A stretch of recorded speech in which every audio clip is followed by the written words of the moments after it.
Now we are live streaming on YouTube as well. So, hello everybody. Hello, welcome to the OPI and VRI journal. I'm going to double check that I can hear you and see you okay on the Facebook chat. And again, my name is Nanji Mateo. I'm the founder of interpremet.com, and I'm a certified NBCMI and CCHI medical interpreter. And in today's video, I want to talk to you about why journaling for interpreters is such a great tool. So let me give you a little bit of backstory. So when I decided to become a medical interpreter back in 2017, 2018 or so, I started to study a lot. And there weren't that many schools in the Dominican Republic. In fact, there are not any interpreting schools that I know of. People usually learn through agencies on the job. But that's not the point.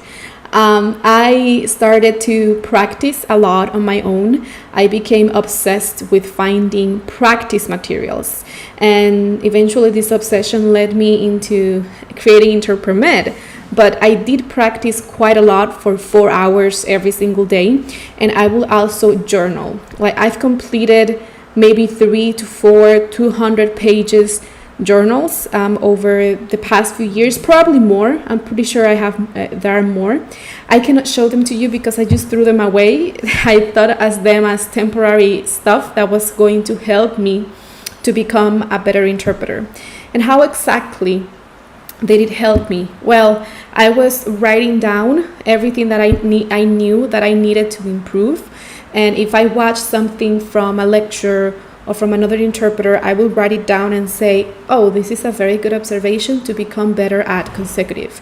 Or I really want to become better. Sometimes it wasn't only something that I learned, but something of a positive reinforcement and encouragement for myself. Writing things like, oh, you can do better, you will do better, or you have to do better, a little bit of pressure in there as well. And I will write all of the things that I wanted for myself as well.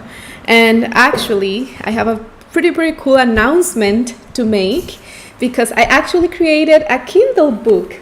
An Amazon book. Look! Interpreter Skills Journal for Interpreters. So I created this book originally because I wanted to have a better journal for myself, because I will end up first writing a lot of the formatting and the rubrics that I'm going to show you in a bit. I will have to write them a lot. I will have to go to a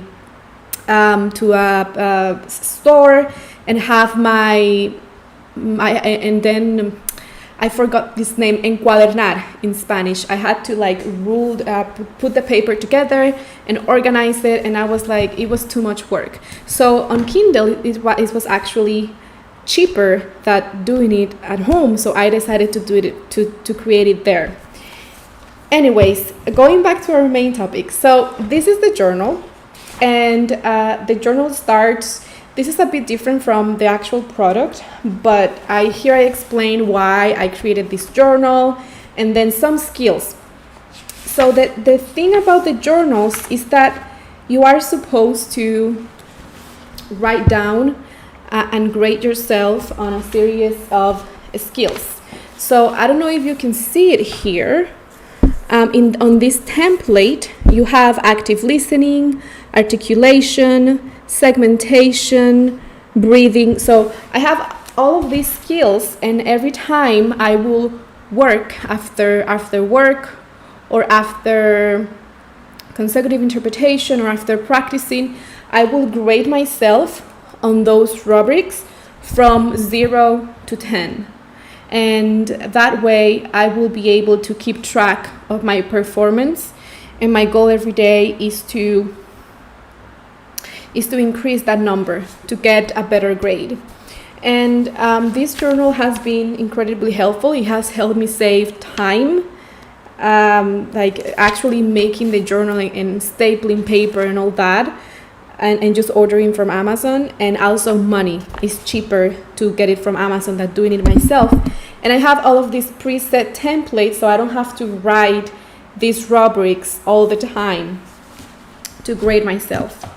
So going back to why is this journal so important, so I also have a part that says what am I thinking about over here, and notes and observations from my day. I think that's quite helpful because it helps you become more aware of yourself, what's really going on in your mind. I think sometimes we get so busy and we have so many ideas flying past our minds, and some of them are really good ideas. So I want to make sure that I go back to those ideas later, because I cannot hold them in my head for the whole day. I have to focus on other things. So when I write it down on paper, I feel like it's a cognitive load off my brain and I can just refer to it later. And believe me, this has helped me realize like, oh, there was this great idea I had last week, but I haven't really worked on it. I'm so glad I just read it, and now I can continue thinking creatively about it. And another thing is that whenever I feel like I want to give myself feedback on something in particular, I write it down, and I think that helps you remember information a little bit better as well. When you write it down, it's like it's better than typing, in my opinion.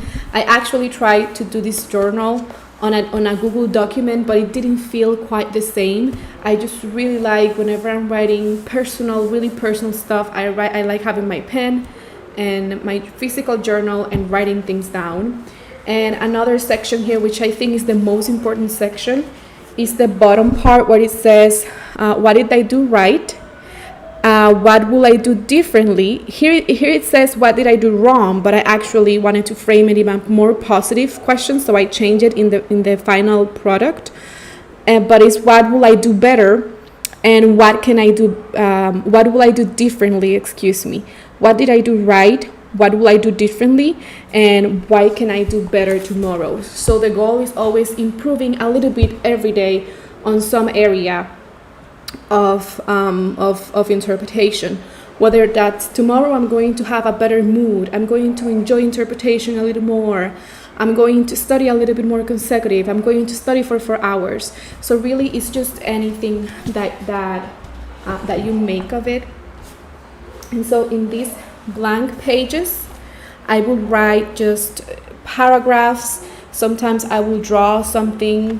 Sometimes I would just freely write everything. So what I have noticed is that I have used this for my practice, my technical practice, and then I use this for my soft skills. So it has helped me organize them much better than before. And I think journaling is something that all interpreters should do, not only for interpretation but just in general in life. I have an art journal as well, where I create like collage and pieces of art, watercolors, based on my mood for the day. So journaling in all shapes and forms can be really beneficial for you, not only professionally. But going back to the rubrics of the journal, we have the simultaneous rubrics and then the consecutive rubrics. So in simultaneous we have active listening, which of course you listen as if your life depends on it. In articulation, what I'm saying is how clearly are you pronouncing your words, right? Using those phonetic muscles. Segmentation, how do you divide the ideas of the speaker, like one at a time instead of trying to understand everything. Breathing, like being able to control your breathing when you are speaking so you don't run out of breath. Tone imitation, meaning that's when you try to imitate the speaker, their emphasis, their intonation, their energy level, their high pitch, low pitch sounds. Restructuring refers to how do you adapt the message to first keep up with the speaker, and second to make it sound more natural, following the grammar rules. There is also coherence, so it's not only that your message is heard clearly and is grammatically correct, but also there is a sense of continuity in the message as well, and passion. I think we should always have passion for what we are doing. We should enjoy the process and not get frustrated, see it as an opportunity for learning. In the consecutive portion in here, I have memory, which is, of course, our ability to remember. Active listening as well. Just like simultaneous, we apply active listening in consecutive. Note-taking for your note-taking skills. Echoing, which is a skill that I actually explain it on detail here on the book, on the journal. And segmentation, which is the same thing as simultaneous, dividing the segments of speech. Ethics. So when we are doing consecutive interpretation, we are interacting directly with the speakers, and so a lot of things can happen from those interactions. You may have to make ethical decisions and take actions like advocacy, etc., that you don't really do in simultaneous, like you could, but it's not such direct contact, in my experience, with the actual users of the language. And then etiquette, again, because you're interacting on such a personal level with the consecutive, doing consecutive interpretation with the speakers, you need to follow certain norms of etiquette and protocols and being polite and all that, so you can grade yourself on those soft skills as well. And again, passion is another rubric, because I think we should really, really enjoy what we're doing. It's so easy to get frustrated. Our job is already hard as it is. So we have to try to really enjoy the process of learning, and not only want to see the results, but enjoy the learning journey. So that's why I love having a journal. I can give myself feedback on all of these skills, which are really, really, really important. So yes, that's basically, and also the quality of the material of Zoom, Amazon. The quality of production of Amazon books is not so bad. I like the feeling of the paper. It's kind of rough, so it's good, textured, and I like how it looks. I like the color.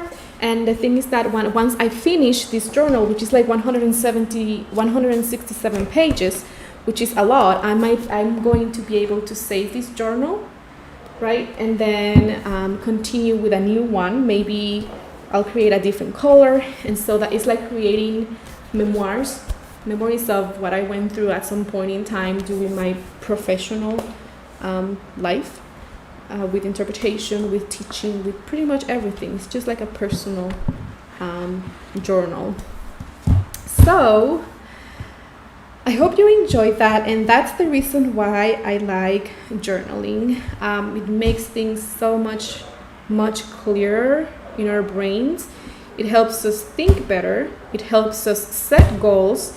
It helps us in so many ways to really think deeply in self-reflection. It helps us in many, many different ways.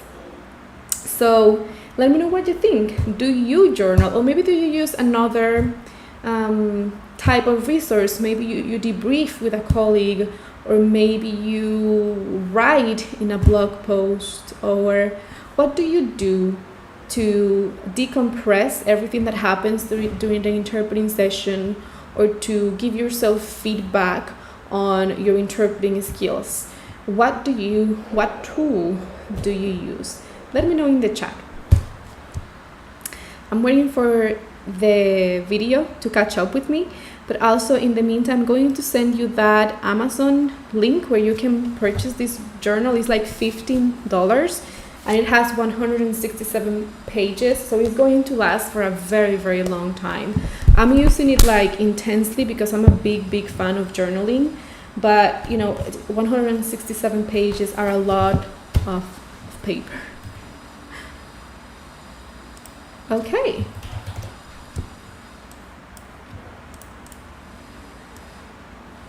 So let me know what you think about journaling.